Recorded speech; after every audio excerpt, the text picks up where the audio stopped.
कहानी शुरू होती है एक पुरानी हवेली से, जहां हर तरफ जैस्मिन, चमेली के सफ़ेद फूल बिखरे हैं, पर उन फूलों पर खून के हल्के निशान हैं। आर्या, जिसकी आंखें लाल हैं और हाथ में एक पुरानी डायरी है, जैस्मिन के पौधे के सामने बैठा खुद से बातें कर रहा है। जैस्मिन का प्लांट है सर, पर इसके बहुत सारे फ़ायदे हैं।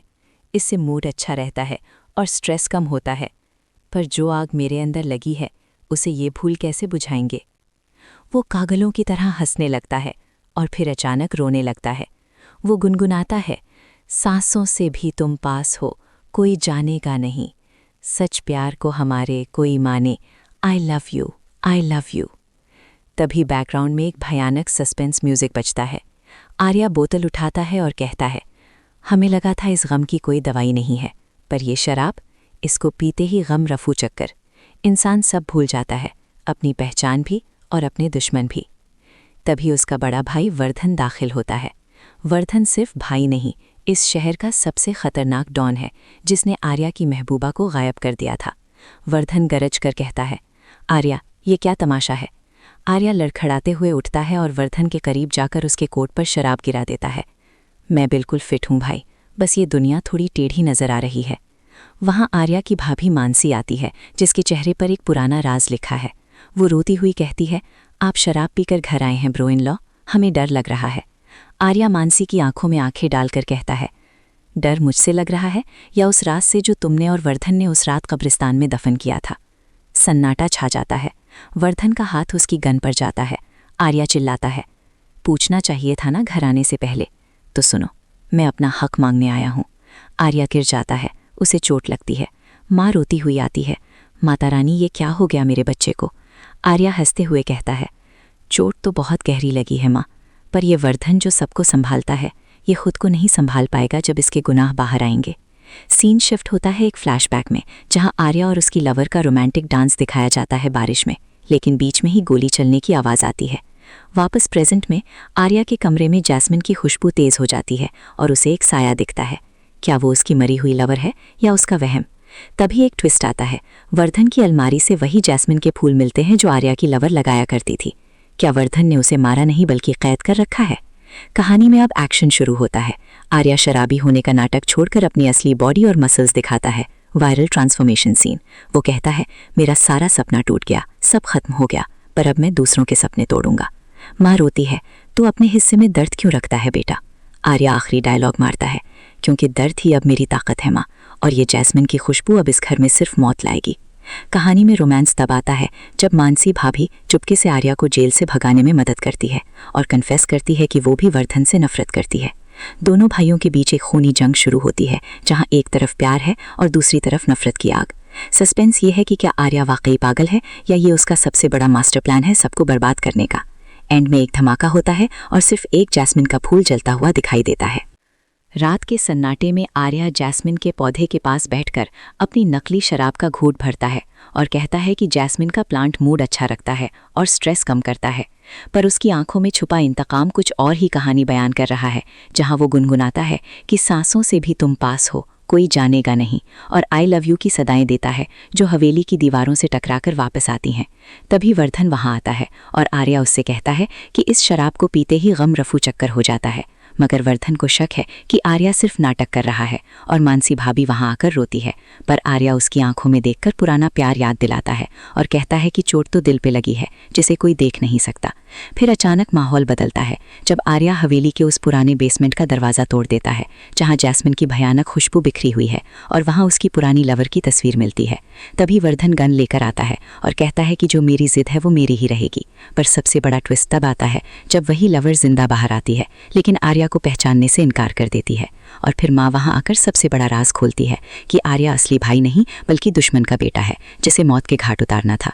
ये सुनते ही आर्या का शराबी रूप गायब हो जाता है और वो अपने मसल्स दिखाते हुए असली फाइटर बन जाता है और कहता है कि अगर मैं दुश्मन का बेटा हूँ तो दुश्मनी निभाना भी जानता हूँ।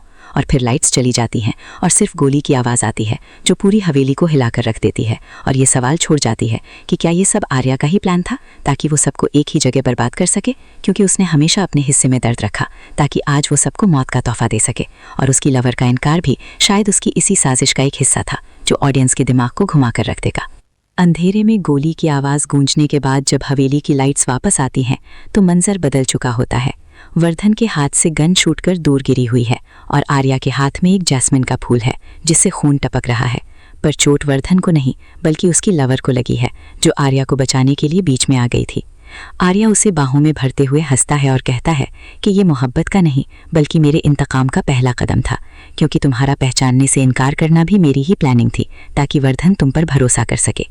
मानसी भाभी चीखती है पर आर्या उसे चुप कराता है और एक लेंथी मोनोलॉग शुरू करता है कि जिस दिन तुमने मेरे बाप का कत्ल किया था उसी दिन इस घर की नींव में मैंने जैस्मिन के बीज नहीं बल्कि नफरत की जड़ें बोई थीं, और आज जो खुशबू तुम्हें आ रही है वो मौत की दस्तक है।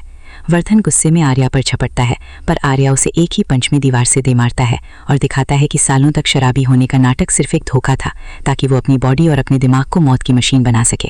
माँ ज़मीन पर बैठकर रोती है और कहती है कि मैंने तुझे बेटे की तरह पाला, पर आर्या उसके पांव छूकर कहता है कि माँ आपका प्यार सच्चा था पर मेरे बाप का खून मेरी रगों में आज भी उबाल मार रहा है और आज इस हवेली का हर कोना जैस्मिन की महक से नहीं बल्कि इंसाफ की आग से चलेगा। आर्या हवेली के हर दरवाजे को लॉक कर देता है और बाहर से आई हुई अपनी एक पूरी आर्मी को इशारा करता है जो पूरी हवेली को घेर लेती हैं। और तभी एक और सस्पेंस खुलता है कि मानसी भाभी दरअसल आर्या की खबरी थी जो सालों से वर्धन के बिजनेस के सारे राज आर्या को दे रही थी। दोनों भाइयों के बीच एक मौत का खेल शुरू होता है जहां आर्या हर एक जख्म का हिसाब लेता है और वर्धन को दिखाता है कि असली ताकत पैसे में नहीं बल्कि सब्र में होती है जो उसने 20 साल तक किया। आखिर में आर्या हवेली को आग लगा देता है और जैस्मिन के फूलों की उन ढेरियों के बीच से निकलता है जहां अब सिर्फ राख बची है और उसका वो आइकॉनिक डायलॉग गूंजता है कि गम रफू चक्कर करने के लिए शराब नहीं बल्कि दुश्मन का खून चाहिए होता है, और अब जब सब खत्म हो गया है तो मेरा सुकून शुरू होता है।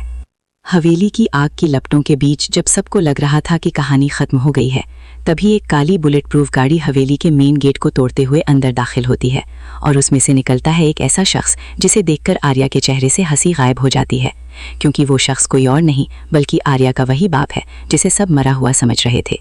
ये सीन इंटरनेट पर आग लगा देगा क्योंकि ये डबल आइडेंटिटी ट्विस्ट है जहां आर्या को पता चलता है कि जिस इंतकाम की आग में वो 20 साल चला वो दरअसल एक बहुत बड़े ग्लोबल माफिया गेम का हिस्सा था। आर्या का बाप उसके करीब आता है और उसके हाथ से वही खून से सना जैस्मिन का फूल लेकर कहता है कि शाबाश मेरे बेटे, तुमने वही किया जो मैंने चाहा था।